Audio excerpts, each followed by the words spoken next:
콘나 1호 방통위원장 탄핵 사건에 관한 제3차 변론기를 진행하겠습니다. 출석을 확인하겠습니다. 청구인 측에서 임윤태 변호사님, 문수정 변호사님, 장주영 변호사님, 온다음에 정경욱 변호사님, 현재까지 안 오신 분이 문수정 변호사님 현재 안 오셨고요. 그 다음 피청구인 측에서 본인 나오셨고요. 그 다음에 정론의 최창호 변호사님 나오셨죠. 제1차, 2차 변론기일에 관여하지 못하셨던 조한창 정계선 재판관님께서 오늘 참석하셨으므로 변론 절차를 갱신하겠습니다. 양 당사자 측에서 동의해 주신다면은 지난 변론기일의 변론 내용을 간략하게 요약해서 말씀드리는 방법으로 갱신 절차를 진행하려고 하는데 어떻습니까? 동의합니다. 예. 지난 변론기일 주요 변론 내용을 말씀드립니다. 제1차 변론기일에서는 준비기일 결과를 변론에 상정하고 소추사유별 쟁점을 확인했습니다. 제2차 변론기일에서는 에 대한 정의신문을 마쳤습니다. 청구인이 제출한 갑질 1호증부터 27호증, 29호증부터 69호증까지 피청구인이 제출한 을제 1호증부터 103호증까지 증거로 채택하여 증거조사를 마쳤습니다. 특별한 의견 있으십니까? 없습니다. 예. 변론으로 들어가겠습니다. 지난 변론기일 이후에 제출된 서면 확인하겠습니다. 청구인 측에서 2024년 12월 13일 준비서면 증거 제출, 12월 30일 준비서면, 12월 31일 증거 제출, 25년 1월 8일 준비서면 제출했습니다. 네, 진술하겠습니다. 예. 그다음 피청구인 측에서 2024년 12월 6일 증거 제출 소명자료 준비서면, 12월 15일 증거 제출 소명자료, 12월 17일 준비서면, 2025년 1월 2일 증거 제출 소명자료, 1월 6일 준비서면, 1월 10일 증거 제출. 맞습니까? 그 다음에 증거에 관한 수 보겠습니다. 변론기일 이후에 추가로 제출된 서정 확인하겠습니다. 갑제 70호증부터 101호증까지 제출했습니다. 피청구인 의견 어떻습니까? 예, 증거로 채택하겠습니다. 그 다음 피청구인 측에서 을 104호증부터 152호증까지 증거로 제출했습니다. 청구인 측 의견 어떻습니까? 네, 증거 동의하고 입증 지지 부인하겠습니다. 예, 증거로 채택하겠습니다. 그러면 서정 조사를 하겠습니다. 양측에서 갑제 70호증부터 101호증, 104호증부터 152호증 을 모두 열람하여서 확인하신 것으로 보입니다. 동의를 하신다면 열람으로 증거 조사를 대체하려고 합니다. 어떻습니까?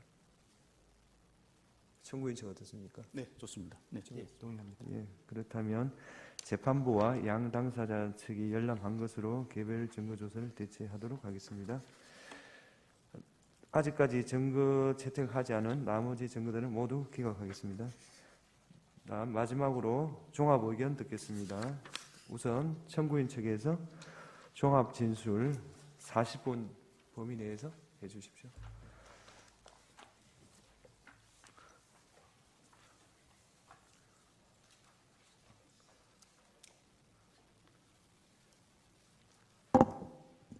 네, 청구인이 진술하는 순서는 이 사건 탄핵 심판의 헌법적 의의를 먼저 살펴보고 그 다음 탄핵의 배경과 국회의 자율권, 피청구인의 헌법과 법률 위배 행위, 법 위반 행위의 중대성과 파면 효과, 결론 순으로 말씀드리겠습니다.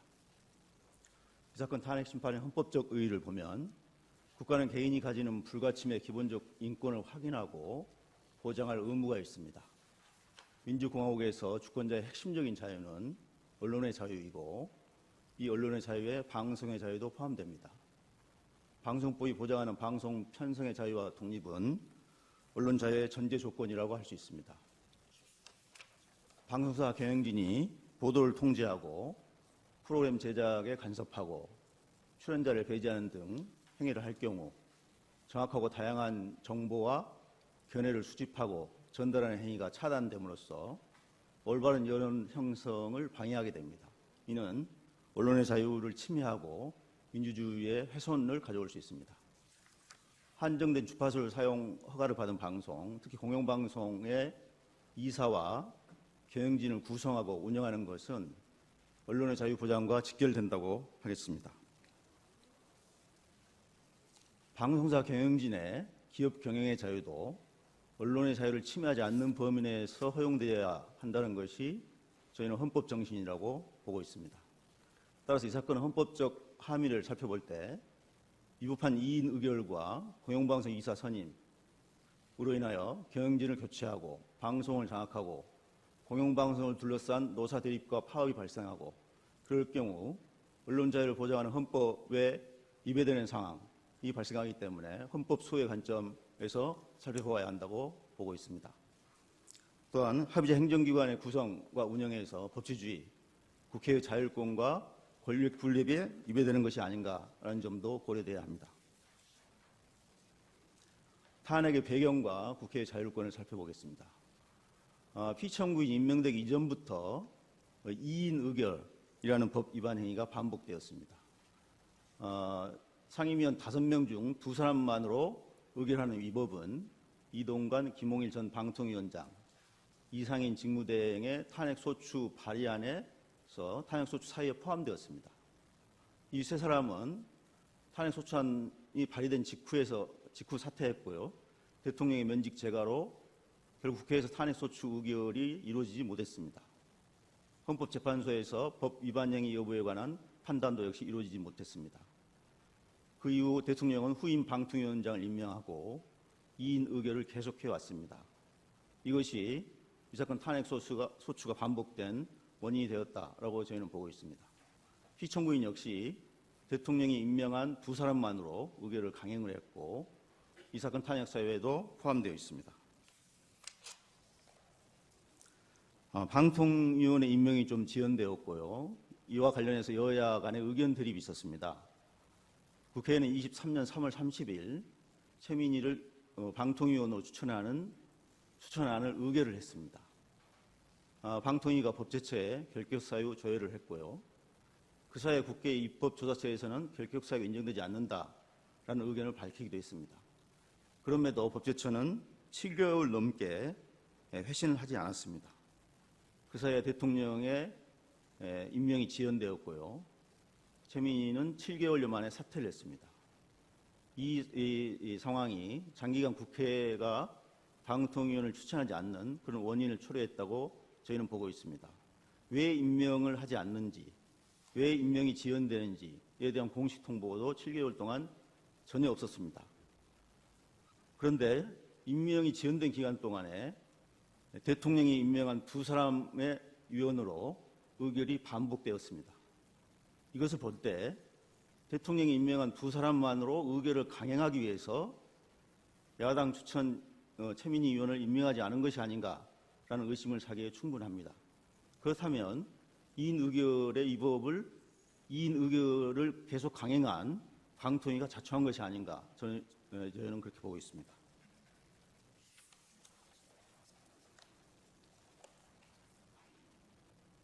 대통령은 방통위원을 임명하지 않았을 뿐만 아니라 방통위법에 따라서 국회의장이 추천한 방심위원, 방송통신심의위원 2사람도 8개월 동안 임명하지 않았습니다.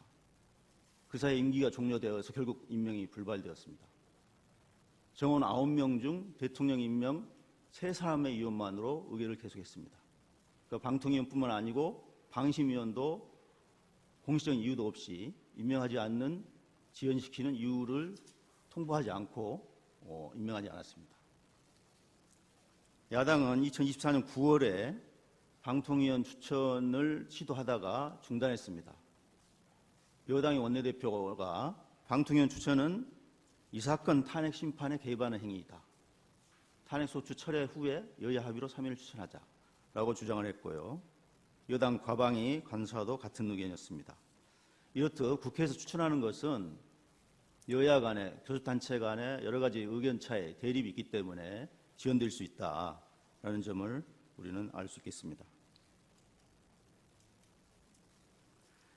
그러나 과거에 방통위원이 임명이 지연되거나 임명되지 않는 그런 전례는 없습니다. 과거 5차례 국회에서 추천한 방통위원은 모두 임명이 되었습니다. 2010년 야당 추천 양문석 의원은 그 당시에도 결격 사유 논란이 있었습니다마는 59일 만에 임명이 됐고요. 2014년 야당 추천 고삼석 의원은 심지어 법제처에서 부적격, 결격 사유가 있다라고 회신했습니다마는 101일 만에 국회의 추천을 존중해서 임명했습니다. 당시 국회 입법조사서에서는 법에 국회가 추천한다는 것이 명시되어 있고 결격 사유에 대해서 광의 또는 협의의 해석 여지가 있을 때에는 추천 당사자인 국회의 해석이 존중되어야 된다라는 의견을 밝힌 바가 있습니다. 방통위원 추천은 기본적으로 국회의 자율권에 속하는 사항이라고 봅니다. 방통위법에 국회가 언제까지 추천해야 되는 건지, 어떤 절차를 거쳐 추천해야 되는 건지라는 규정은 없습니다.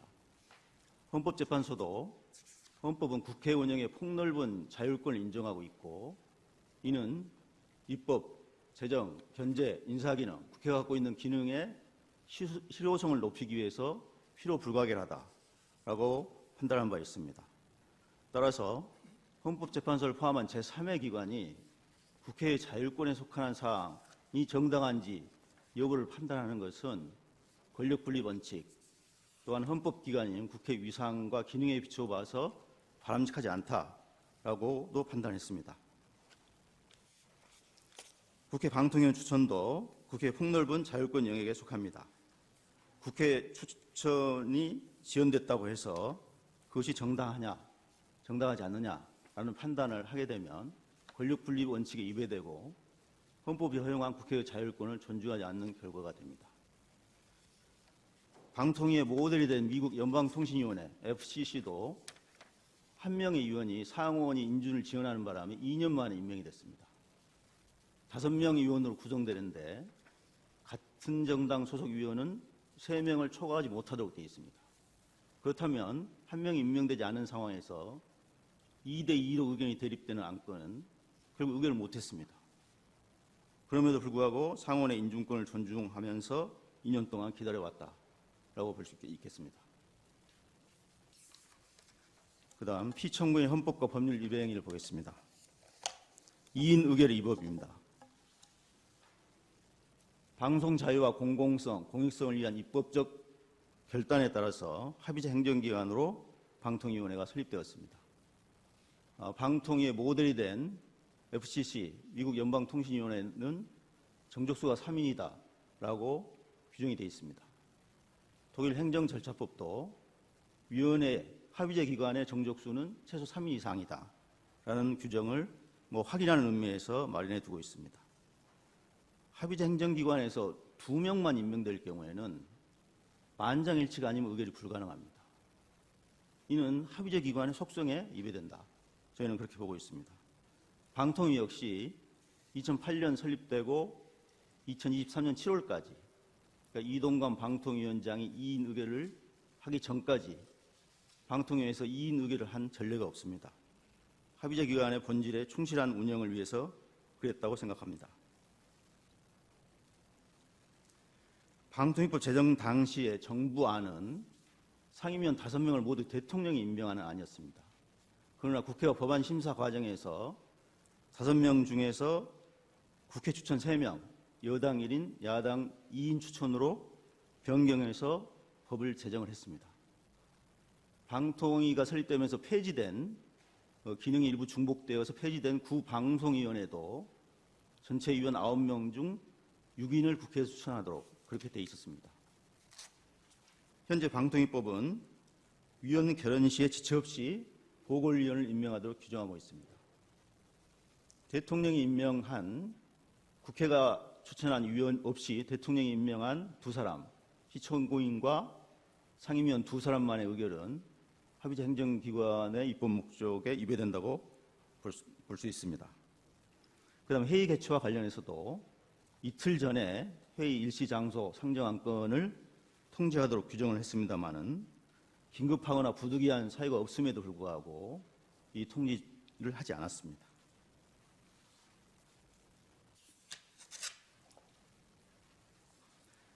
방통위법 제13조에 회의에 관한 규정이 있습니다. 1항에 위원회 회의는 2인 이상의 위원회 요구가 있는 때 위원장이 소집한다. 다만 위원장은 단독으로 회의를 소집할 수 있다라고 되어 있습니다. 제1항 본문에서 2인 이상 위원은 위원장을 제외한 상임위원 2사람 위원을 전제를 하고 있다고 생각됩니다. 최소 3인의 위원이 필요하다라고 해석됩니다. 만약 피청구인 주장처럼 2인 이상 위원회 위원장이 포함된다. 2인만으로 의결을 할 수 있다라고 가정을 한다면 위원장이 부동의한 회의는 소집할 수 없습니다. 위원장이 본문이든 단서든 동의를 해야 되기 때문에 소집이 가능한데, 그렇다면 위원장이 동의하지 않으면 소집이 불가능합니다. 위원장이 단독으로 회의 소집이 가능하기 때문에 본문이 불필요합니다. 그러니까 이런 법 해석은 법 해석의 남용이다. 저희는 그렇게 자의적 해석이다라고 생각이 됩니다. 그리고 설립 목적 위배된 독임제 행정기관화로 만드는 그런 잘못된 해석이다라고 저희는 보고 있습니다. 법률상 제적 과반수 찬성으로 의결하도록 규정한 기관이 있습니다. 감사원은 7명의 감사위원을 구성하고 제적 감사위원 과반수 찬성을 의결합니다. 국가인권위원회는 11명 인권위원을 구성하고 제적위원 과반수 찬성을 의결합니다. 공정거래위원회 역시 9명 제적 과반수 찬성, 5.18 진상규명법, 과거사정리법 또 역시 9명 위원을 구성하고 제적위원 과반수 찬성을 의결합니다. 사실조회 회신한 결과 감사원 국가인권위원회, 원자력위원회, 영화진흥위원회 이런 정원의 과반수 미달 인원으로 의결한 전례가 없습니다. 아마 합의제 기관으로 충실하게 운영했기 때문입니다. 과반수 출석위원 과반수 찬성, 의결 기관도 마찬가지인데요. 피청구인 주장처럼 한다면 2사람의 위원만으로 의결할 수 있다라고 되는데 그 역시 모두 법 위반으로 봐야 되겠습니다. 그 다음 국회 추천, 대법원장 추천위원이 1인도 임명되지 않은 상태에서 대통령이 임명한 위원만으로 의결하는 행위는 국회와 대법원장 위원 추천권을 배제하는 결과가 되기 때문에 법치주의에 위배됩니다. 중앙선관위, 국가인권위, 방심위원회 모두 국회와 대법원장의 추천을 한 위원이 구성하도록 되어 있는데요. 위원으로. 그렇지, 이 위원이 임명되지 않은 상황에서 의결을 하면 법치주의 위배다라고 보고 있습니다. 탄핵 의결 전에 서울고법에서 2차례 2인 의결의 위법을 지정한 바가 있습니다. 방통위법 입법 목적에 저해될 우려가 있다. 절차적 위법성이 문제될 여지가 있다. 라고 판단한 바 있고요. 이 사건 탄핵 의결 후에도 행정법원에서 2차례 정치적 다양성을 반영한 5인 상임위원 구성으로 된 회의를 전제하고 있다. 최소한 3인 이상의 구성원의 존재는 의사결정의 필수 전제 조건이다. 라는 판단을 한 바가 있습니다. 피청구인은 국회가 추천하지 않았기 때문에 2인 의결이 불가피하다라는 취지로 주장하고 있습니다. 그러나 최민희를 임명했더라면 2인 의결 위법 논란은 종료가 됐을 것입니다. 만약에 국회 추천 여부의 정당성에 대해서 평가할 경우에 국회 과반수 확보 정당이 일방적으로 추천할 수 있습니다. 헌법상 다수결 민주주의의 원리에 따라 다수결로 일방적으로 추천 의결할 수 있습니다. 그렇게 될 경우 국회 내에 교섭단체 간에 대립이 격화되고 국회와 임명권자인 대통령 사이의 갈등이 심화되기 때문에 국회의 어떤 추천에 있어서의 자율권, 권력 분리 원칙이 적용돼야 된다라고 저희는 보고 있습니다. 피청구인의 2인 의결 행위는 결국 헌법상 법치주의와 권력 분리 원칙이 위배되고 방통위법 입법 목적, 위원 구성과 회의 소집, 의결 조항 등의 법률을 위반했다라고 보고 있습니다. 기피 신청 각하의 위법입니다. 기피 신청된 피청구인 의결에 참여해서 각하 결정을 했습니다. 23년 김효재 부위원장은 기피 신청되었을 때 의결에 참여하지 않았습니다. 해당 사항 당사자는 제척된다는 방통위법에 위반됩니다. 기피 신청 의결에 참여할 수 없음에도 불구하고 참여한 위법이 있습니다. 그다음 회피하지 않은 위법이 있습니다. 피청구인 문화방송 재직 시절 직원을 사찰한 행위로 손해배상 책임이 인정되었습니다. MBC 기사협회에서 제명이 된 바 있고요. MBC 공영방송인 MBC의 민영화를 시도한 전력이 있습니다. 2022년에 페이스북에 MBC를 응징하기 위해서 시청과 광고를 거부하자라는 제안도 한 바 있습니다. 박문진 이사 선임에 공정한 심의 의결을 기대하기 어려운 현저한 사정이 있으므로 회피해야 함에도 회피하지 않은 위법이 있습니다. 그 다음 법적 요건과 절차를 위반한 졸속 이사 선임입니다. 방송법 방문진법은 KBS와 방문진 임원을 방송의 전문성, 각 분야의 대표성을 고려하여 임명하도록 규정하였습니다. 방통위는 과거 5차례에 걸쳐서 KBS 이사로 여권 7명, 야권 4명, 방문진 이사로 여권 6명, 야권 3명을 선임했습니다. 선임 과정에서 서류심사, 면접, 5명 상임위원회 충분한 협의, 후보자 압축, 표결 등의 절차를 거쳤고 상당한 시일이 소요되었습니다.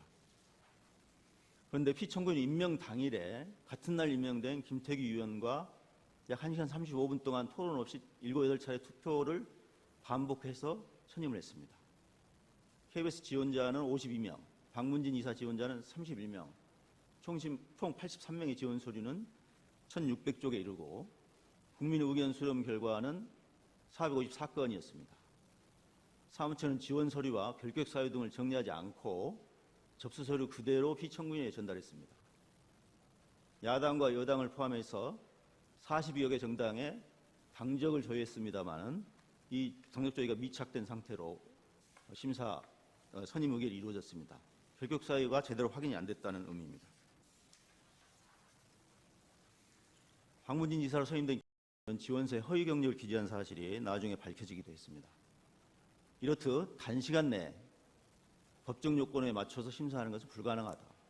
절차상 내용상 현저한 부실심사와 의결이 이루어졌다라고 보고 있습니다. 선임하지 않는 당시 야권 이사 KBS 4명, 방문진 이사 3명은 선임하지 않았는데요. 언제 어떻게 임명할지 또 결정된 바가 없습니다. 따라서 여권 이사 KBS 7명, 방문진 6명만을 선임한 졸속으로 선임한 행위는 다양성과 대표성을 고려하지 않은 위법이 있다 하겠습니다. 법 위반 행위 중대성과 파면 효과를 보겠습니다. 법 위반 행위 중대성과 파면 결정으로 인한 효과 사이에 법의 형량이 필요하다고 헌법재판소는 판시했습니다. 피청구인은 선거로 선출된 대통령과 달리 정치적 비중이나 기능에 본질적인 차이가 있습니다. 피청구인은 정부위원으로서 대통령이나 국무위원과는 다른 지위에 있고 국회 해임 건의 대상도 아닙니다.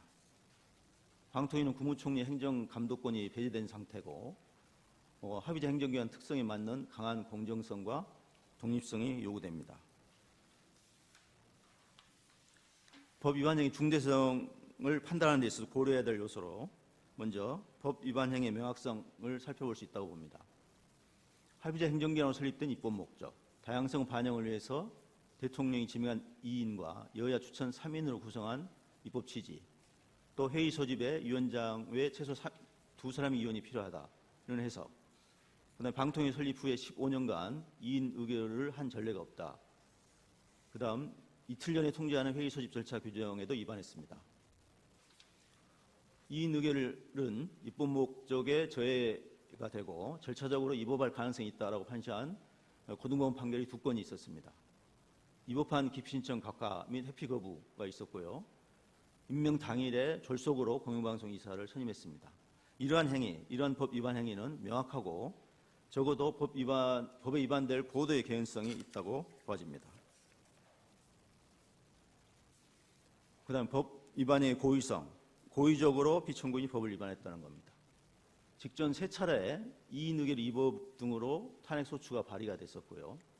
야당과 언론에서 2인 의결 위법을 반복해서 지적을 했습니다. 고등법원에서 2차례 위법성을 지적을 했고요. 이런 사정을 잘 알고서 의도적으로 대통령이 임명한 2사람만으로 임명 당일에 의결을 강행했습니다. 이는 피청구인이 고의로 법을 위반했다고 볼 수밖에 없습니다. 그다음에 법 위반 행위와 언론의 자유 침해와 관련성을 보겠습니다. 피청구인은 공영방송이 공기가 아닌 흉기로 불리운다라고 이야기를 했고 공영방송 정상화의 사명감을 갖고 있다라고 이야기했습니다. MBC 내부의 자정 능력을 기대할 수 있을까요? 없을까요? 라고 하는 질문에 대해서는 사담 후세인이 영원할 것처럼 얘기를 했지만 결국 외부의 힘으로 무너지더라. 내부에서 해결 못하고 외부에서 해결한 것인데 MBC도 그렇게 빗대어서 말하고 싶다라고 이야기했습니다. 피청구인의 그 왜곡된 인식만을 우리가 지적하는 건 아닙니다. 그 왜곡된 인식과 연계돼서 과거에 공정방송 요구를 탄압한 경력이 있습니다. 이런 피청구인이 공영방송 이사를 선임함으로써 언론 자유를 본질적으로 침해할 우려가 있다고 보고 있습니다. 피청구인이 MBC에 재직한 기간은 86년에 입사해서 홍보국장, 기획홍보본부장, 워싱턴 지사장, 보도본부장, 대전 MBC 사장을 역임했습니다. 피청구인이 홍보국장부터 보도본부장 재직 시기까지 MBC의 신뢰도는 급격히 추락했습니다. 한국기자협회가 언론사 신뢰도를 조사한 10년간 조사한 표입니다. 2009년과 2010년에는 MBC가 2위권에 있었는데요. 2011년부터 신뢰도가 추락하더니 2013년부터 19년까지 7년간 0%대에 머물렀습니다. 기자들이 그렇게 평가를 했습니다. 자유로운 언론 활동을 제한하는 인물, 내부 인물로는 사장이 51%, 편집보도국장 13.5%, 중간간부 6.5% 등 사장과 간부들이 자유로운 언론 활동을 제한하는 인물이다. 7% 이상이 그렇게 답변했습니다. 이렇게 신뢰도가 추락한 MBC는 2016년 광화문 촛불 집회 현장에서 리포트를 하면서 기자가 마이크에다가 MBC라는 태그, 표지판을 붙이지 못하고 정체불명의 사람이 리포트를 하는 것처럼 그렇게 보도를 했습니다. 당시 시위대에 쫓겨가지고 세종문화회관 테라스로 올라갔고 광화문 지하차도로 내려갔다고 합니다. 2012년 2월 MBC 대선 후보 검증 보도에서 안철수 후보의 논문이 표절되었다라는 보도를 세 차례 했는데 그게 나중에 조작된 보도였다라고 MBC가 자체적으로 인정을 한 바가 있습니다. 이거는 몇 가지 사례에 불과하지만 신뢰도가 추락한 MBC의 상황이 어떤지를 반영하고 있습니다. 그랬던 MBC가 2020년부터 신뢰도가 상승하기 시작해서 2024년에는 1위에 올랐습니다. 시사저널이 조사한 가장 영향력 있는 언론 매체, 가장 신뢰하는 언론 매체 조사에서 전문가와 일반 국민은 모두 MBC를 1위로 꼽았고 KBS를 2위로 꼽았습니다. 시사인이 조사한 결과를 보면 MBC는 23년부터 가장 신뢰하는 언론 매체 1위에 올라서 올해 24년에도 작년이죠. 24년에도 1위에 올랐습니다. 이어 격차가 매우 큽니다. 기자협회가 작년에 조사한 가장 신뢰한 언론사에서도 MBC는 1위에 올랐습니다. 옥스퍼드대학교 부설 로이터 저널리즘 연구소가 한국언론진흥재단을 통해서 조사한 매체별 신뢰도에서도 24년에 MBC가 1위에 올랐습니다.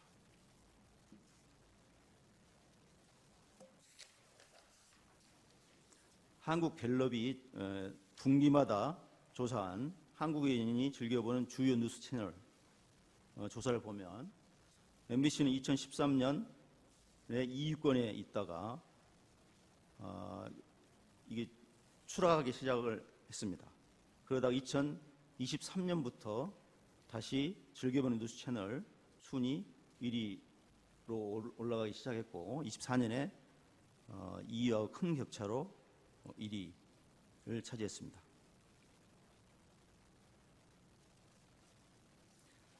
MBC의 언론 매체 신뢰도와 영향력은 피청구인이 간부와 경영진으로 재직하던 시기부터 추락하기 시작해서 이후 바닥을 맴돌았습니다. 그런데 2024년 MBC와 KBS가 신뢰도 1위, 2위에 있는데 공영방송이 흉기로 불린다. 공영방송의 정상화 사명감이 있다 하는 피청구인의 인식은 이해하기 어렵습니다. 또한 피청구인은 2012년 MBC 노조의 불법 파업에 맞서서 이겼다며 굉장히 자랑스럽게 생각한다라고 발언을 했습니다. 종군 기자를 했던 것 이상으로 자랑스럽다라고 말을 했는데요.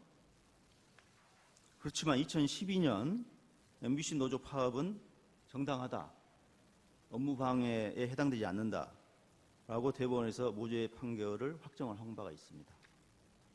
파업의 주된 목적이 방송의 공정성을 확보하기 위한 것이고 사측의 법령 및 단체 협약에 따른 공정방송 의무를 위반했고 이로 인하여 근로조건이 악화되었기 때문에 공정방송을 실효적으로 확보할 목적으로 파업을 해서 목적이 정당하다, 시기와 방법이 적정하다, 따라서 쟁행위가 정당하므로 업무방해에 해당되지 않는다라는 판결을 최종적으로 확정을 했습니다.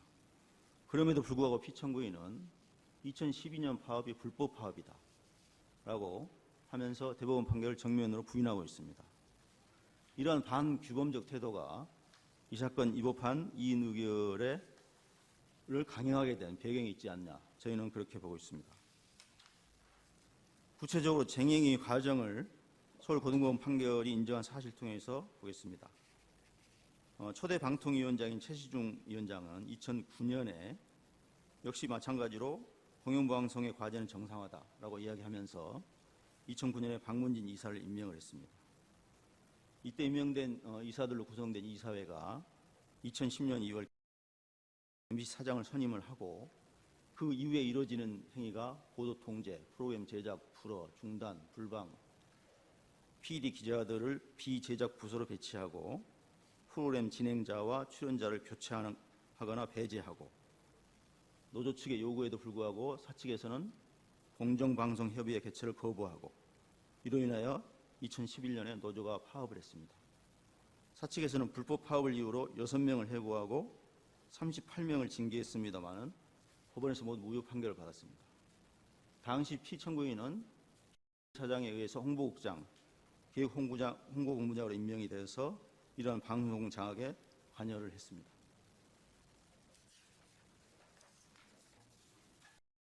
전 사장이 노동조합법 위반으로 유죄 판결을 받은 바도 있습니다. 서울중앙지법 판결을 간단하게 살펴보면 국정원에서 MBC 정상화 전략 및 추진 방안을 2010년에 작성을 했고 국정원은 이 문건에 따라서 MBC 측에 요청을 했습니다. 제작진을 비제작 부서로 전보해라. 진행자, 라디오 프로그램 진행자를 교체해라. 토론자, 출연을 취소시켜라. 라고 요청을 했고 이것이 실행이 되었습니다. 비록 그 원세훈 국정원장의 직무 범위에 방송에 개입하는 행위가 포함되지 않는다라는 이유로 원세훈이 무죄 판결을 받으면서 공범으로 기소된 무죄 판결을 받았습니다. 국정원법 위반의 경우에. 그러나 서울중앙법원은 이러한 행위들이 방송의 자유를 침해하는 헌법에 위반되는 행위다라고 판단한 바도 있습니다. 전 MBC 사장도 노동조합법 위반으로 유죄 확정 판결을 받았습니다. 사장은 2014년부터 2017년까지 사장으로 재직했고 2013년부터 17년까지 보도국장, 보도본부장으로 재직했습니다.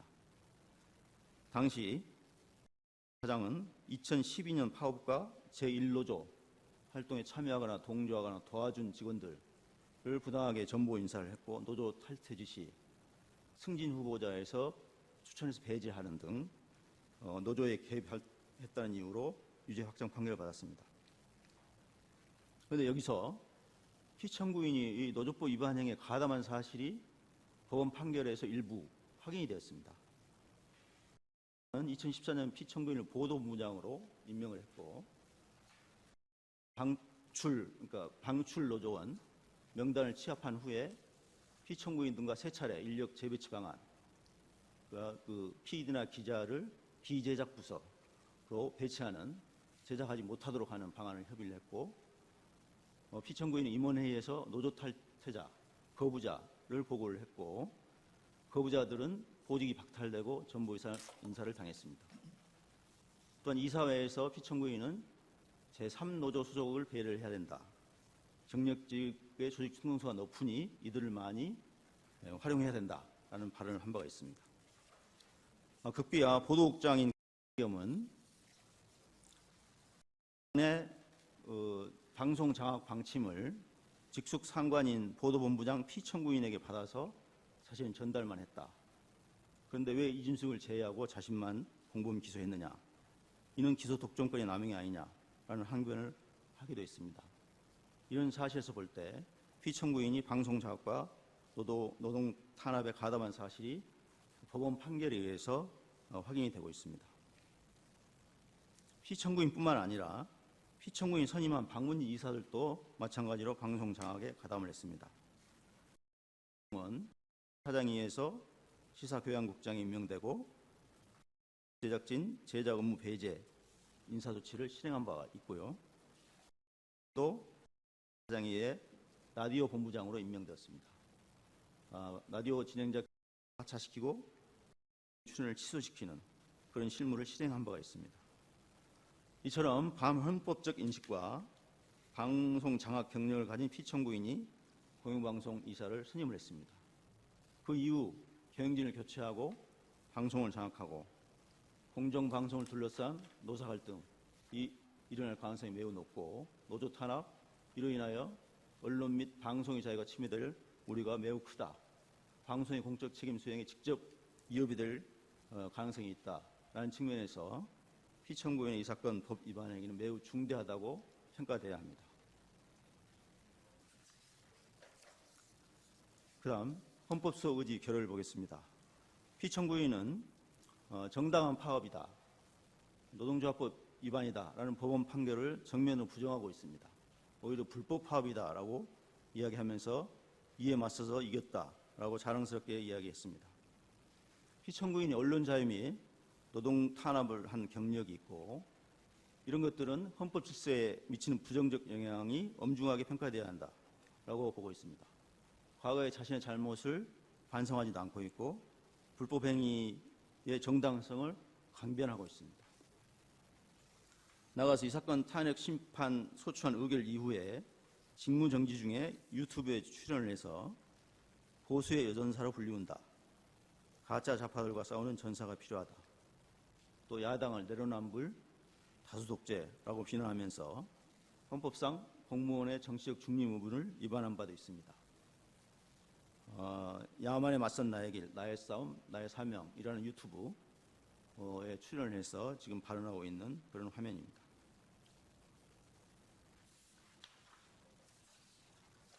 화면으로 인한 효과를 보겠습니다. 언론 자유 침해와 노동 탄압을 방지하는 효과를 기대할 수 있습니다. 또한 합의제 행정기관의 자의적인 직권남용을 통제하고 재발 방지 효과를 거둘 수 있습니다. 이로 인하여 법치주의를 확립하는 기대를 할 수 있겠습니다.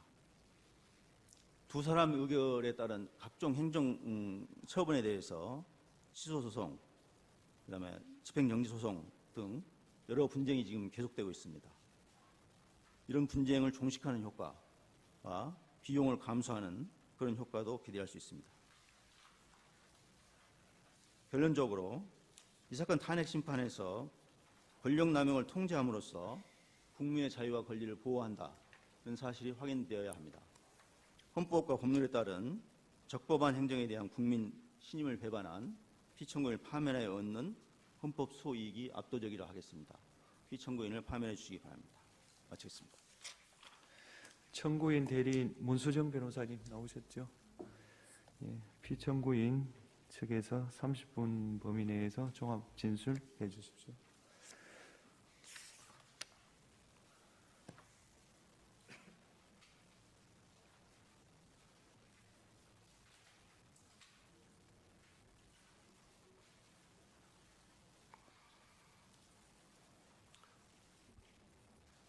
네, 제가 답변서 1회, 준비서면 7회를 제출하면서 모든 의견을 제출했기 때문에 특별히 PPT를 만들지 않고 이전에 했던 준비서면을 요약해서 말씀드리도록 하겠습니다. 이 사건 탄핵 심판 청구는 피청구인이 작년 7월 31일 방통위원장으로 임명된 후 공영방송 임원 후보자 선정과 임명 안건을 의결한 바 있는데 임명 하루 만에 탄핵 소추가 발의되고 그 다음날 의결되어 권한 행사가 정지된 사건과 관련하여 피청구인이 과연 헌법과 법률을 위반했는지 그 위법성이 중대한지 국회 입법권 남용이 아닌지 여부가 쟁점이 되는 사건입니다. 청구인이 주장한 바에 따라서 2인 체제, 기피 신청, 직무집행 관련 재량권의 순으로 말씀드리겠습니다. 청구인은 피청구인이 방통위가 상임위원 5인으로 구성되는 것을 전제로 제국의원 과반수의 찬성으로 의결하게 된 방통위법을 위반하여 심의 의결하였으므로 위법한 행위를 했다고 주장하고 있습니다. 현행 방통위법은 방통위 상임위원 5인 중 2인은 대통령이 지명하여 임명하고 3인은 국회의 추천을 받아 임명하도록 되어 있습니다. 그런데 이러한 합의제 행정기관의 구성에 있어서 국회의사가 대통령의 의사보다 우월할 수 있는 면이 있어서 대통령의 공무원 임명권과 행정권을 침해할 소지가 있습니다. 집행부를 법률로 구성하는 것이 아니라 집행부 구성원의 임면에 입법부가 사실상 관여하는 것은 권력분리의 원칙에 반할 가능성이 있습니다. 집행부의 구성은 대통령의 권한에 속하는 것입니다. 방통위는 5인의 상임위원으로 구성되어야 하지만 국회의원 추천이 1년 6개월 이상 지연되고 있습니다.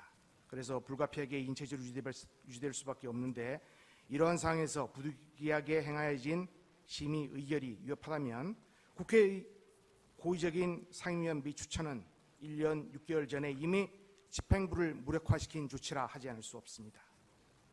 현재 청구인은 방통위 상임위원 3인을 추천할 헌법상 법률상 의무를 위반하고 있습니다. 만약 제가 방통위 상임위원 추천권 불행사 부작위 위헌 확인 소송을 제기한다면 100% 승소할 것이라고 생각합니다. 방통위에서는 국회를 상대로 5인 체제 구성을 위한 상당한 노력을 기울였습니다. 이 점에 대해서는 제가 준비 서면에 상세히 기재한 바 있습니다. 지난번 변론에서 소장님께서는 방통위가 권한쟁의 등 다른 법률 절차를 적극적으로 취하지 않은 것이 문제가 아닌가 하는 지적을 하셨습니다.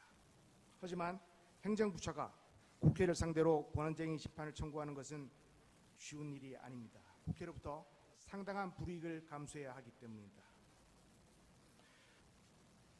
특히 방통위원장에 대하여 연달아 탄핵 소추를 발의하고 있는 상황에서 방통위는 더욱 곤란한 입장에 있습니다. 행정기관에 불과한 의뢰 위치에 있는 방통위가 국회를 상대로 권한쟁의 심판 청구를 하는 것은 용이한 선택지가 아닙니다. 올해 방통위 소송 비용은 0입니다. 국회에서 전액 삭감했습니다. 현행 방통위법이 의사 정족수를 규정하지 않고 의결 정족수만 규정한 것은 정파적 이해관계 등으로 인해 방통위 위원 간의 합의가 이루어지지 않는 경우에도 정부의 방송통신 기능이 유지될 수 있도록 의결을 가능하도록 한 것입니다. 방통위법상 의결 정족수는 제적의원 과반수입니다. 피청구인은 방송통신위원회법에 따른 적법한 절차를 거쳐 심의 의결을 하였습니다. 국회법 54조는 의사 정족수를 제적의 5분의 1 이상으로 규정하고 있고 방통위법 외에도 감사원법, 국가인권위원회법 등 제가 찾은 것만 해도 7, 8개 이상의 법률에서 회의체 의사를 결정에 있어서 의사 정족수는 규정하지 않고 의결 정족수만 규정하고 있습니다. 다른 행정기관에 있어서 정원의 과반수에 미달하는 제적 의결 사례를 찾기 어려운 것은 다른 기관에서는 방통위 상임위원을 추천하지 않는 청구인의 행정부 무력화 시도가 있지 않기 때문입니다. 5명 중 3명, 60%의 상임위원이 1년 6개월 동안 청구인의 고의적 부작위로 임명되지 않고 있는 것이 현실입니다. 하급심 판결 중에 위협하다는 행정법원 판결이 2-3개 있습니다. 적법하다는 남부지법 판례도 있습니다. 그런데 하급심 판결이 헌재에 영향을 끼치는 것은 꼬리가 몸통을 흔드는 격이라 하지 않을 수 없습니다. 사법이란 구체적 쟁송을 전제로 헌법과 법률에 의하여 신분이 독립된 법권에 의하여 무엇이 법인가를 선언한 자구입니다. 법률의 해석이란 법규가 가지는 의미의 내용을 명확하게 확정하는 것입니다. 법률은 그것이 성립함으로써 입법자의 의사를 떠난 객관적인 것이 되는 것입니다. 법률 해석은 문헌 해석, 물리 해석이 기본이 되어 있는 것이고 입법 취지를 오해하여 명문의 규정을 벗어나는 해석을 하여서는 곤란합니다. 물리해석상 논란이 없음에도 물리해석을 뛰어넘어 목적론적 해석을 하는 것은 법 해석의 일반 원칙과 부합하지 않습니다. 방통위법 제4조는 위원회는 위원회의 위원장 1인, 부위원장 1인을 포함한 5인의 상임위원으로 구성한다고 규정하고 있습니다. 위원회의 상임위원회는 위원장이 당연히 포함됩니다. 헌법재판소장이 헌법재판관 지위를 가진 것과 마찬가지로 방통위위원장은 상임위원으로서의 지위를 갖습니다. 방통위법 13조 제2항에 의하면 위원회 회의는 지적의원 과반수의 찬성으로 의결한다고 되어 있어 의결 정족수는 규정되어 있지 않은 반면에 의결 정족수는 규정되어 있지만 의사 정족수는 규정되어 있지 않습니다. 이처럼 명시적으로 의사 정족수가 존재하지 않는 상황에서 위원회 소집과 관련된 위원회 회의 소집과 관련된 조항에 불과한 13조 1항에서 의사 정족수를 유추해서 상임위원 3인이 있어야만 적법한 회의가 구성된다고 해석하는 것은 독단적인 견해라 하지 않을 수 없습니다. 법률 해석을 함에 있어서 보충적 해석, 충전적 해석이 필요할 경우가 있습니다. 그러나 물리 해석을 뒤엎을 권한이 있는 것은 아닙니다. 만약 그러하다면 법문이 헌법에 위반된다는 이유로 헌법재판소에 위헌법률 심판 제청을 하고 헌법재판소의 결정을 기다려야 할 것입니다. 법률의 제정은 입법부 국회의 고유한 권한입니다. 헌법 103조는 법관은 헌법과 법률에 의하여 그 양심에 따라 독립하여 심판한다고 규정하고 있습니다. 법관은 법률에 의하여 재판을 하는 것이지 법률에 반하여 재판을 하여서는 안 됩니다. 본건에서 논란되고 있는 제적은 현재 위원회에 적을 두고 있는 것을 의미합니다. 청구인은 정원의 개념과 제적의 의미를 혼돈하고 있습니다. 방통위법 4조에 의하면 방통위는 위원장 1인, 부위원장 1인을 포함한 5인의 상임위원으로 구성되고 5인의 상임위원이 모두 임명된 경우에 제적위원은 5인이 되는 것입니다.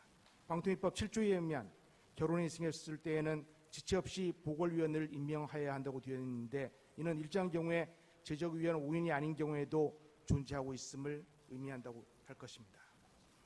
의사 정족수와 의열 정족수에 대해서는 제가 2회에 걸쳐서 도표로 만들어서 제출한 바 있으므로 참고해 주시기 바랍니다.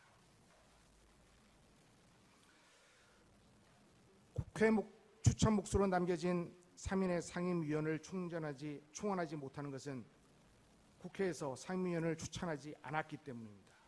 23년 11월 최민희 의원이 사퇴한 후라도 국회에서 3인의 상임위원을 추천하였다면 방통위는 5인 체제로 완성되었을 것입니다. 국회가 해야 될 의무는 공석인 3인의 상임위원을 추천하는 것이지 방통위 기관장에 대한 탄핵 소추가 아닙니다. 이러한 국회의 태도는 행정부의 무력화 시도에 다름 아니라 할 것입니다. 국회는 방통위의 2인 체제를 유지하는 고의적인 부적의를 행하면서 심지어 방통위 기관장인 피청구인에 대한 탄핵 소추를 기일함으로써 중앙행정기관인 방통위를 마비시키고 말았습니다. 지난번 소장께서 말씀하신 임기의 불일치에 대해서 말씀드리겠습니다. 일반적으로 정부직 공무원에게는 임기가 없지만 방통위 상임위원회는 임기가 3년으로 규정되어 있습니다. 대통령 임기가 5년이고 방통위 임기가 3년이기 때문에 정권 교체가 된다면 여야 비율이 3대2가 아닌 2대3으로 역전되는 경우가 발생할 수 있습니다. 일시적으로 야권 우위가 될 수 있습니다. 임기제 공무원의 경우에는 임기제를 도입한 취지에 따라 임기가 유지되는 것이 바람직하지만 정무직 경우에는 일괄 사퇴하는 것이 바람직하다는 그런 견해가 제기되기도 합니다. 방통위 2기 임기 도중에 정권 교체가 되는 경우 여야 비율이 3대2가 달라지는 것은 정권 교체에 따른 사정 변경이 발생한 것일 뿐 방통위의 입법 취지가 변경되는 것은 아니라고 할 것입니다. 여야의 정권 교체, 상임위원회의 부득이한 사퇴, 임기 시기의 지연 등으로 인해서 여야의 비율이 최초 법안을 상원했을 때와 비교하여 상향한 경우가 발생할 수 있습니다. 이런 경우에는 여야 정치권이 대화 타협으로 입법 당시의 비율을 유지하는 것이 바람직하다고 할 것입니다. 정권 말기의 공공기관장 알박기 사례에서 볼 수 있는 바와 같이 정치 철학을 달리하는 인사를 전임 정권의 임기 말에 임명을 한다면 거의 3년이 다 되도록 대통령 임기 절반을 정치 철학이 다른 인사와 공존해야 되는 상황이 발생할 수도 있습니다. 또한 방통위 상임위원회 여야 비율 3분의 2가 반드시 법률로 강제되어야 하는 점에 대해서 말씀드리겠습니다. 저는 반드시 그 비율이 강제되어야 한다는 전제하에서 주장을 하고 있는 것은 아닙니다. 입법자가 방통위 법상 상임위원 구성 비율을 정해 놓았으므로 여야의 비율이 3분의 2가 되는 것이 대통령제를 채택한 우리의 헌법 정신에 비추어 바람직하다고 할 것입니다. 방통위 상임위원 임기 중 정권 교체가 발생한 경우에 순차로 임기가 만료되는 상임위원을 비율에 따라서 조정하는 것이 자연스럽다고 할 것입니다. 순차로 교체하는 것이 무리 없는 정권 교체의 과정이라고 이해할 수 있습니다. 작년 11월 12일 법사위원장이 이 헌법재판소 대심판장에 출석하여 본인이 방통위법 제정에 관여 참여한 바 있는데 방통위법상 여야 3대 2의 비율은 인정하는 것이 좋겠다고 발언한 바 있으며 그 이후에 관례로 굳어져 있다고 언급한 바 있습니다. 기피 신청에 대해서 말씀드리겠습니다. 청구인은 피청구인이 자신에 대한 기피 신청이 있었음에도 불구하고 심의 의결함으로써 방통위법을 위반했다고 주장하고 있습니다. 그러나 방통위 제적위원이 2인인데 한 명에 대한 기피 신청을 한다는 것은 기피 신청권의 남용에 불과한 것입니다. 이 점에 대해서는 더 이상 나아가 살필 필요도 없다고 할 것입니다. 한편 청구인은 피청구인에게 공정한 심의 의결을 기대하기 어려운 사정이 있었음에도 안건의 심의 의결을 회피하지 아니한 임의규정 위배가 위법이라고 주장하고 있습니다. 임의규정 위배를 위법이라고 주장하는 청구인의 주장은 전혀 이유 없다고 할 것입니다. 한편 청구인이 조금 전 MBC 지키기에 몰두하고 있다는 그러한 인상을 저는 강하게 받았습니다. 청구인은 피청구인이 과거 문화방송에 재직했을 때 있었던 사유를 들면서 탄핵 소추가 불가피하다고 주장하고 있으나 직무 집행 중의 행위에 속하지 아니한 것입니다. 피청구인이 작년 7월 31일 방통위원장으로 취임하기 이전에 일어난 일을 가지고 직무와 전혀 무관한 일을 가지고 주장하는 것은 탄핵 사유에 해당하지 않습니다. 더 이상 나아가 살필 필요도 없습니다. 또한 청구인이 주장하는 바는 피청구인의 표현의 자유, 양심의 자유를 비난하고 왜곡하는 주장하면서 헌법 수호의 의지가 없다고 폄하하고 있습니다. 청구인의 주장은 양심 주지, 십자가 밟기, 마녀 사냥 등과 같은 일방적인 주장에 불과하고 편향된 것이라 주장하지 않을 수 없습니다. 또한 청구인은 피청구인의 심의 의결이 재량권을 남용하였다거나 기존 관례를 무시했다고 주장하고 있습니다. 청구인은 피청구인이 방송에 관한 전문성과 사회 각 분야의 대표성을 고려하여 이사를 선임하도록 한 방송법 등을 및 관례를 무시한 채 5인의 상임위원이 모두 임명되기 전에 피청구인을 포함한 2인의 상임위원만으로 졸속으로 이사 선임 및 선임 안건을 의결하였다고 주장하고 있습니다. 방통위 상임위원의 임명 처분은 광범위한 재량권이 인정되는 것입니다. 방통위법 등에는 구체적인 선임 절차 및 기준에 관하여 구체적인 근거 규정을 마련해 놓고 있지 않습니다. 인사권 행사에 광범위한 재량이 인정되는 경우에 임명 처분의 효력을 다투는 경우에는 사회, 행정소송 등으로 다툴 수도 있을 것이고 그렇지 않은 경우에는 이러한 피청구인의 재량권을 문제 삼는다면 사실상 행정부 이사권을 무력화시키는 결과를 초래할 수 있습니다. 한편 면접을 실시하지 않았다는 것을 문제 삼고 있는데 면접이라는 제도는 면접관의 고도의 전문성과 양심에 따라서 이루어지는 재량 행위로 할 수 있고 이 사건 공영방송 선임과 관련해서는 필요시 면접을 한다고 기재되어 있습니다. 따라서 면접 실시 여부에 관한 명확한 규정이 없는 상태에서 면접을 실시하지 않은 것을 재량권 일탈 남용으로 볼 수는 없습니다.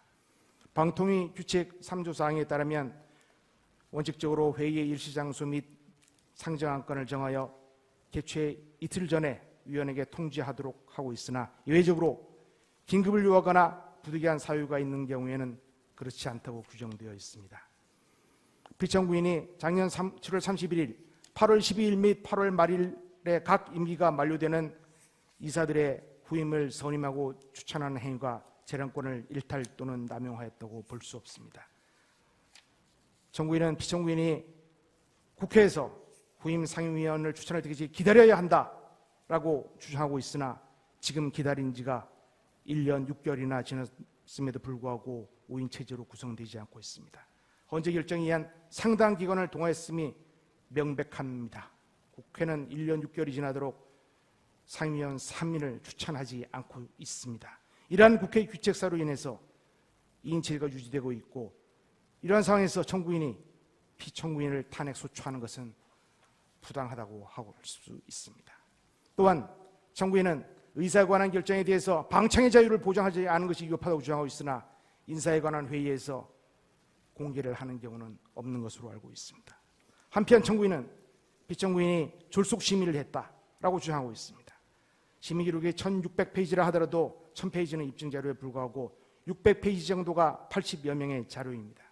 피청구인은 방송 관련 업무에서 30년 이상 근무했기 때문에 방송 관련 인사의 대부분을 알고 있습니다. 피청구인이 24년 7월 4일 지명 통보를 받고 방통위 업무에 관한 깊은 관심을 가지고 언론에 나온 기사를 검색하였습니다.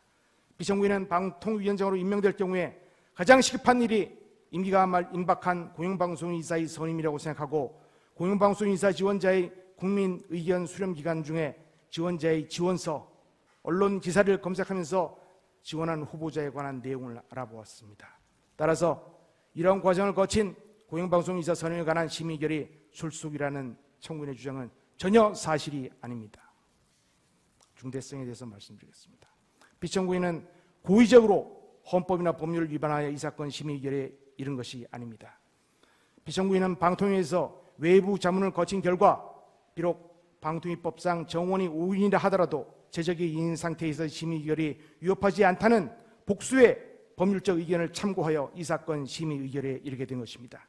또한 제적 2인 상태가 지속되고 있었고 언제 상임위원이 추천되어 임명될지 알 수 없었기 때문에 시일에 대한 확신이 없었기 때문에 그렇기 때문에 임기가 임박한 공영방송인사를 추천 또는 임명하였고 이것이 피청구인에게 부여된 마땅히 해야 할 소명이고 임무라고 생각하였던 것입니다. 하급심 판결 중에 행정원 판결 중에 위협하다는 판례가 2-3개 있는 것으로 알고 있지만 그 판결에서는 의사 정족수를 규정하지 않은 외국의 입법례를 마치 우리나라의 법과 동일한 것으로 잘못 기재한 오류가 있고 다수의 원리에 대한 오해가 있는 것으로 보입니다. 최적 과반수란 법률의 문헌이 명백히 존재함에도 불구하고 목적론적 해석을 함으로써 방통위 심의결이 위협하다는 취지의 판결은 법률의 해석 적용을 넘어선 새로운 법 창조의 다름 아닙니다.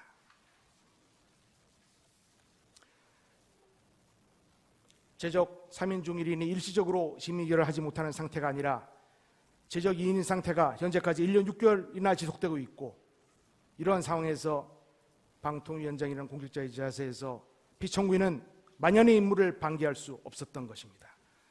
후임자가 선임될 때까지 지속적으로 임무를 할 수 있기 때문에 업무의 공백이 발생되지 않는다는 주장이 있기도 하나 언제 떠날지 모르는 임시직인 불투명한 전임자가 전심전력을 다하여 업무를 수행할 것인지 여부는 불투명하다고 할 것이고 전임자의 임무 만료에 따라서 임기 만료가 임박한 경우에 업무의 원활한 인수인계를 위해서는 1개월 정도의 시기를 두는 것이 합리적이라고 할 것입니다. 청구인은 피청구인에게 방송작 의도가 있다고 주장하고 있지만 피청구인이 12일 또는 30일밖에 남지 않은 공영방송이사를 임명 및 선임한 것이 방송작 음모라고 주장한 것은 청구인의 일방적인 주장에 불과한 것입니다. 그러면 언제까지 기다려야 하는지 묻지 않을 수 없습니다. 만일 피청구인이 8월 12일까지도 후임이사를 임명하지 않았다면 오히려 부여된 임무를 유기했다는 직무유기의 비판을 받을 수도 있는 것입니다. 국가배상법과도 비교해보면 어떤 행정처분이 항고소송에서 취소되었다 하더라도 그 판례에 의하여 당해 행정처분이 곧바로 공무원의 고의 과실로 인한 것으로서 불법행위를 단정할 수는 없다고 할 것입니다. 현재 방통위의 현황 과제로는 방송법상 방송사 재허가, 재승인 등 진행 불가로 인한 국민의 시청권의 침해, 사업자의 위법행위에 대한 제재 지연으로 인한 국민의 피해 전가, 입법 공백 장기화로 제도 시행 지연, 국민의 권익 침해와 방송통신 산업계 위축 등 상당한 문제점이 있습니다. 또한 방심위, 심의 제재 결정의 효력이 발생할 수 없는 문제가 있습니다. 그러함에도 불구하고 상임위원을 추천하지 않은 국회의 태도는 행정부의 무력화 시도라고 할 것입니다. 법의 평양을 보더라도 헌법 질서의 수호 관점에서 법 위반 행위의 중대성과 파면 결정이라는 효과 사이의 법의 평양을 하더라도 탄핵을 정당화할 만한 불법의 정당성이 있다고 보기 어렵습니다. 피청구인이 자유민주적 기본질서를 역행하고자 하는 적극적 의사를 가지고 있었다거나 법치국가 원리를 근본적으로 무죄 삼는 중대한 위반 행위를 하였다고 인정할 사유가 전혀 없습니다. 입법권의 남용에 대해서 말씀드리겠습니다. 국회는 피청구인에 대하여 국무위원급으로는 유례가 없는 3일 연속 청문회를 개최하였습니다. 탄핵 소추를 의결한 이후에 과방위 위원들은 방통위를 찾아가 현장 검증을 하면서 증거를 수집하자고 했고, 방통위를 상대로 그 이후에 방송작 관련 청문회를 3회에 걸쳐 실시하였고, 피청구인을 증인으로 채택하였습니다. 증인이 출석하지 않자 동행명령장을 발부하여 국회 무역적으로 고발하겠다는 태도를 보였고, 피청구인에 대한 감사원 감사 요구안을 의결하였습니다. 이러한 국회의 태도는 일반 징계 사건에서도 보기 어려운 심각한 권한의 남용이 아니라고 볼 수 없습니다. 국회는 이동관 위원장, 김홍일 위원장, 이상인 권한대행에 대한 지속적인 탄핵 소추와 급기야 피청구인에 대한 탄핵 소추 의결을 하기 이르는데, 이런 것은 입법부에 의한 탄핵 소추권의 남용이라고 하지 않을 수 없습니다. 이러한 행위가 자율권이라는 또는 관례라는 말로 포섭되지 않기를 바랍니다. 헌법재판소는 그동안 국회의 자율권을 존중하여 가급적 국회 업무에 관하여는 조심스러운 태도를 보여왔습니다. 그러나 최근 발생하는 국회에서의 업무 처리는 자율권의 내용으로 포섭시키기에는 한도를 넘는 경우가 많습니다. 다수의 지배라는 민주주의 원칙은 법치주의라는 잣대에 의하여 제약되는 것이 입헌주의의 원칙이라고 할 것입니다. 입법권의 남용은 결국 국가란 지배계급이 도구로는 태제를 다시 한번 생각하게 하는 계기를 만들어주고, 살아남기 위하여 정글의 법칙에 대한 자발적 굴종을 강요하는 것에 다름 아닙니다. 깃털도 많이 쌓이면 배를 가라앉히게 하고, 가벼운 물건도 많이 실으면 술의 축이 무너지며, 여러 사람이 입은 무쇠도 녹이고 여러 사람의 비방이 쌓이면 뼈도 녹는다고 합니다. 최근 국회에서 행해지고 있는 권한의 남용은 지금까지 누구도 상상하지 못한 문자 그대로 헌정사의 유례가 없는 사태가 아닐 수 없습니다. 당파적 이익을 추구하는 것이 아니라면 결코 일어날 수 없는 일이 발생하고 있습니다. 탄핵 심판 절차는 직무집행에 있어서 중대한 위헌 위협 행위를 한 공직자를 파면함으로써 헌법의 규범력을 확보하는 규범적 심판 절차입니다. 그러나 탄핵 제도가 정치적 무기 내지 악용의 수단으로 적용되면 법치주의의 위기를 초래하고 사법 시스템의 정상적 작동이 지장을 받게 됩니다. 청구인의 입장에서 피청구인의 24년 7월 30일 심의 의결이 위협부당하고 판단했으면 원고 적격을 가진 사람이 행정소송을 통하여 다툴 수 있습니다. 또한 5인 체제가 이루어졌을 때 직권 취소하는 방법도 고려할 수 있습니다. 이 사건 탄핵 심판 청구는 소추는 다수당이 공정하지 아니한 정파적 이익에 매몰되어 탄핵 소추권을 남용한 것으로 해석될 수밖에 없습니다. 대의적 책임 추궁의 수단으로 성격을 갖는 탄핵 제도는 의회가 대통령을 중심으로 하는 집행부를 순치 또는 무력화하고 국회에 의해 창출된 정치 구도를 사후적으로 변경하는 의혹을 권력의 정치적 수단이라 정파적 무기로 남용될 위험성을 내포하고 있습니다. 이 사건 탄핵 심판 청구는 정치적 이유에 의하여 합의제 행정기관의 기능을 마비시키려는 의도로, 특정 방송사를 지키려는 의도로 진행된 것이라 생각하지 않을 수 없습니다. 청구인의 이 사건 탄핵 심판 청구는 정원과 제적의 개념을 오해하고 의사 정족수를 규정하지 아니한 방통위법의 입법 취지를 오해한 것일 뿐만 아니라 기피 신청권 남용에 해당하는 경우에 각하 사유가 된다는 법리를 오해하고 직무집행 중의 범위에 포함되지 않는 내용을 주장하고 있으며 광범위한 재량의 범위 내에서 이루어진 인사권 관련 심의 의결을 다투는 것으로 전혀 이유가 없다고 할 것입니다. 권력은 남용되기 쉬운 중독이라 할 것인데 이 사건 탄핵 심판 소추는 다수의 폭정에 다름 아닙니다. 중대성의 측면에서 보더라도 탄핵을 위한 방통위, 국민을 비롯한 피청구인의 손해가 훨씬 중차대하다고 할 것입니다. 피청구인은 방통위 운영과 관련하여 직무를 수행함에 있어 헌법과 법률을 위반하지 않았습니다. 또한 피청구인의 이 사건 심의 의결은 권력 남용으로 인하여 헌법 질서에 미치는 부정적 영향과 해악이 엄중하고 심각하다고 볼 수 없습니다. 따라서 헌법 질서 수호를 위하여 탄핵 심판 청구가 인용되어야 할 하등의 이유가 없다고 할 것입니다. 가사 일부 미흡한 점이 있다고 하더라도 헌법이나 구체적인 법률에 대한 중대한 위반이 있다거나 헌법 질서에 미치는 부정적 영향과 해악이 엄중하고 심각한 경우에 해당한다고 보기 어렵습니다. 현재 우리나라는 민족 정당성을 가진 두 정치 세력이 각자 자신들이 가지고 있는 헌법상의 권한을 극한으로 끌어올려 정면 충돌하고 있는 형국이라고 할 수 있습니다. 입법권과 행정권이 타협 없이 격돌하고 있는 상황인 것입니다. 이러한 상황에서 방통위 및 피청구인은 불이탈을 맞아 방통위 기능이 마비되어 있습니다. 대립하는 정치 세력의 주장을 공평무사하게 판단하여 주시기 바랍니다. 이것이야말로 우리 헌법의 가치를 훼손하지 않으면서 헌법의 절차에 따라 타협 없는 정치 투쟁을 해결하는 유일한 길이기 때문입니다. 사법의 향기는 신선할수록 향기롭고 지체된 정의는 정의가 아니라고 합니다.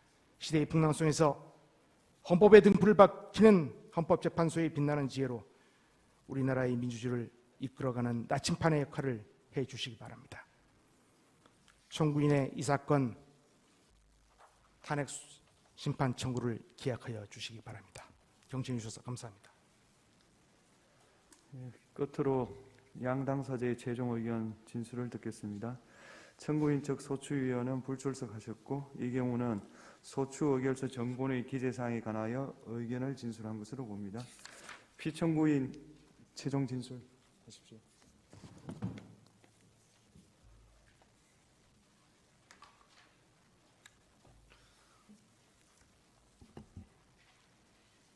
안녕하십니까. 방송통신위원장 이진숙입니다.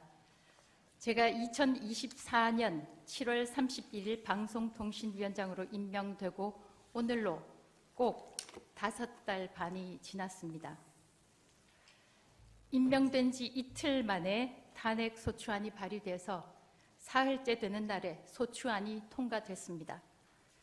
탄핵 소추의 주체는 국회지만 여당인 국민의힘은 소추안 표결에 참여하지 않았기 때문에 실제 방통위원장 소추의 주체는 민주당을 비롯한 야당입니다. 저를 탄핵한 가장 큰 이유는 2인 체제로 공영방송 이사를 선임했다는 것입니다. 방송통신위원회는 5명의 상임위원으로 구성되는데 합의제 정신을 무시하고 대통령이 임명한 2명의 위원이 공영방송 이사를 독단적으로 선임했다는 것입니다. 얼핏 듣기에는 문제가 있어 보입니다. 2인 체제 의결이 문제가 될 수도 있습니다. 만약 상임위원이 3명이 있는데 김태규 부위원장과 제가 비밀리에 1명을 의도적으로 배제하고 모처에서 만나서 의결을 했다면 합의제 정신을 무시한 불법적인 의결이 된다고 판단할 수도 있을 것입니다. 그러나 2024년 7월 31일 상임위원은 2명이었습니다. 그동안 진행된 변론에서 충분한 공방과 토론이 오갔기 때문에 긴 설명은 필요치 않다고 생각합니다. 그러나 오늘 이 시점에서 헌법재판소 재판관들과 국민들께 원점에서 다시 한번 강조해서 말씀드립니다. 저와 김태규 부위원장은 마땅히 해야 할 일을 합법적으로 했습니다. KBS 이사들과 MBC 박문진 이사들은 임기 만료를 각각 한 달과 12일 남겨두고 있었습니다. 이런 상황에서 후임 이사들을 선임하는 것은 저희 위원회의 의무였습니다. 그리고 이미 그 전 위원회 때부터 계속되어 온 절차였습니다. 가령 어느 기업에서 신입 사원 선발 절차가 진행되고 있다고 칩시다. 그런데 그 회사 사정으로 대표 이사가 바뀌었다고 한다면 신입 사원 선발 절차가 중단돼야 하는지 묻고 싶습니다. 공영방송 이사회 구성도 공적인 약속입니다. 임기가 끝나면 새로 이사회를 구성해야 합니다. 그런데 야당은 위원이 2명밖에 안 되니 새로운 이사회 구성을 하지 말라고 합니다. 그 결과 MBC 박문진의 경우 임기가 끝난 지 5달이 지난 이사들이 여전히 이사로 남아 있습니다. 새로 선임된 박문진 이사들은 아직 취임도 못하고 있습니다. 야당은 임기가 끝난 이사들의 이익이 새로 선임된 이사들의 이익보다 더 중요하다고 말하고 있습니다. 둘째, 2인 체제 문제입니다. 수차례 지적됐지만 오늘날 박문진 2인 체제는 야당, 특히 민주당이 만든 것입니다. 2023년 8월 이후 1년 반, 17개월이 지나도록 민주당은 방통위원 추천을 하지 않고 있습니다. 추천은 하지 않고 계속해서 2인 체제가 불법이라며 문제를 삼아왔습니다. 이런 사태 때문에 방송통신위원회법을 만든 분들이 의사 정족수를 따로 정하지 않고 의결 정족수만 2명으로 정했다는 것을 제 경험으로 알게 됐습니다. 국회에서 어깃장을 놓고 추천을 하지 않으면 대통령이 임명하는 2명만으로도 위원회가 최소한의 업무를 할 수 있도록 해야 한다는 것을 입법자들이 진작 알았지 않나 추정을 해봅니다. 방송사 재허가, 재승인의 문제, 해외 거대 기업들에 대한 과징금 문제 같은 이슈들을 해결할 수 있도록 말입니다. 현재 MBC와 KBS 등 주요 공영방송사 채널들이 무허가 방송을 하고 있고 수백억 원에 이르는 해외 기업들에 대한 과징금 부과도 하지 못하고 있습니다. 무허가 방송도 상관없고 수백억 원 과징금 부과를 하지 못해도 상관없다. 특정 방송을 현재대로 유지하기만 하면 된다. 이것이 민주당이 원하는 것인지 묻고 싶습니다. 민주당은 계속해서 2인 체제가 불법적이라고만 주장했지만 방통위원 추천은 하지 않고 있습니다. 오히려 방통위원 수를 계속 줄이기만 했습니다. 이동관 위원장도 탄핵하려 했습니다. 김홍일 위원장도 탄핵하려 했습니다. 심지어 법까지 바꿔서 이상인 부위원장까지 탄핵하려 했습니다. 민주당 추천 방통위원을 보강해서 5인 체제를 만들려고 하는 대신 끊임없이 마이너스 방통위원회를 만들려고 했습니다. 완전체인 5인 체제는커녕 2인 체제도 모자라서 끊임없이 1인 체제를 만들려고 했고 그 결과 지금 방통위원회는 아무것도 하지 못하고 있는 1인 체제가 됐습니다. 그러니까 민주당이 원했던 것은 5인 체제가 아니라 1인 체제였다. 저는 그렇게 생각합니다. 방통위원회가 정상적으로 일을 하기보다 방통위원회가 마비되는 사태를 원했다고밖에 생각할 수 없습니다. 우리나라 기술개발자들이 손해를 보고 해외 거대 기업들이 수백억 원의 이익을 가져가도 상관이 없다는 것인지, 방송사들이 무허가 방송을 해도 상관이 없다는 것인지 묻고 싶습니다. 2인 체제가 불법이라고 한다면 민주당은 진작 그 불법 사태를 해소하기 위해 민주당 목 방통위원을 추천해야 했습니다. 국민의힘은 진작 국회목 1명을 추천했지만 민주당이 추천을 거부하는 바람에 2인 체제는 계속 유지되어 왔습니다. 2인 체제는 합법적이지만 민주당 주장대로 문제가 있다면 그 문제는 민주당이 창조한 것입니다. 재판관들께서는 제가 무슨 말을 하는지 잘 아실 겁니다. 헌법재판소의 결혼 문제는 헌법기관이기 때문에 비교적 문제가 빨리 해결됐습니다. 저는 결혼이 보강이 됐을 때 헌법재판관님들이 굉장히 개인적으로 부러웠습니다. 국회목 추천 인사를 본회의에 올리는 것도 표결하는 것도 민주당이 거부하면 그 절차는 진행되지 않습니다. 저는 2023년 국민의힘 몫으로 상임위원으로 추천됐지만 민주당이 거부하는 바람에 9개월, 9일을 기다리다가 끝내 상임위원이 되지 못했습니다. 국민의힘은 과반수 의석이 되지 않기 때문에 본회의 표결을 요하는 어떤 인사도 개입을 하지 못합니다. 그러니까 방통위 2인 체제의 책임은 오롯이 민주당에 있다는 말입니다. 민주당은 2인 체제의 문제점을 보완하겠다며 방통위 법안을 제출했습니다. 의사 정족수를 3인으로 규정하는 것입니다. 이 자체가 현재 2인 체제는 법적으로 문제가 없다는 뜻입니다. 민주당은 2인 체제가 합의 정신을 위반했다고 하지만 그렇지 않습니다. 헌재 재판관도 민주당 추천, 국민의힘 추천으로 추천한 정당은 다르지만 헌재 재판관이 되는 순간 특정 정파의 이익을 위해 일하지 않는다고 저는 생각합니다. 만약 헌재 재판관들이 추천받는 정당의 이익을 대변한다면 이진숙에 대한 이 탄핵 심판 역시 절차가 필요 없을 것입니다. 숫자에 따라 이미 결과를 알 수 있기 때문입니다.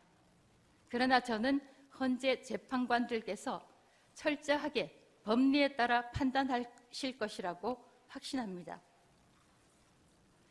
방통위원들 마찬가지입니다. 제가 국민의힘의 추천을 받았다고 해도 저는 국민의힘이라는 정당을 위해서 일하는 것이 아닙니다. 또 대통령의 임명을 받았다고 해도 대통령의 이익을 위해 일하는 것이 아닙니다. 대통령이 대한민국 전체 국민의 대통령이듯이 방통위원 역시 대한민국 국민들의 이익을 위해서 정책을 결정할 것이요, 규제의 기준 역시 대한민국과 대한민국 국민이 될 것입니다. 나라가 많이 혼란스럽습니다. 그럴수록 언론, 방송의 역할이 중요합니다. 제가 업무로 돌아가서 제 직무를 수행할 수 있도록 재판관 여러분들께서 도와주십시오. 대한민국을 위해서 일할 수 있도록 도와주십시오. 오직 헌법에 따라 현명한 판단을 신속하게 내려주실 것을 간곡히 요청드립니다. 감사합니다. 예, 피청구인은 처음부터 지금까지 신속한 재판을 원했습니다. 심판 청구 기각을 원하는 피청구인으로서는 자연스럽고 정당한 요구입니다. 그러나 재판관 7인 이상의 출석을 요하는 헌재법이 장애가 되었습니다. 피청구인 대리인의 신청에 의하여 가처분 결정이 내려졌고 6인 체제 하에서 변론은 할 수 있었지만 선고까지 할 수 있느냐, 이 문제에 대한 법적인 문제가 있었습니다. 결과적으로 피청구인에 대한 재판이 상당히 늦어진 점, 매우 늦어진 점에 대해서 재판장으로서 매우 안타깝게 생각합니다. 선고는 될 수 있는 한 빨리 하도록 하겠습니다. 선고 기일이 정해지면 통지하겠습니다. 이상입니다.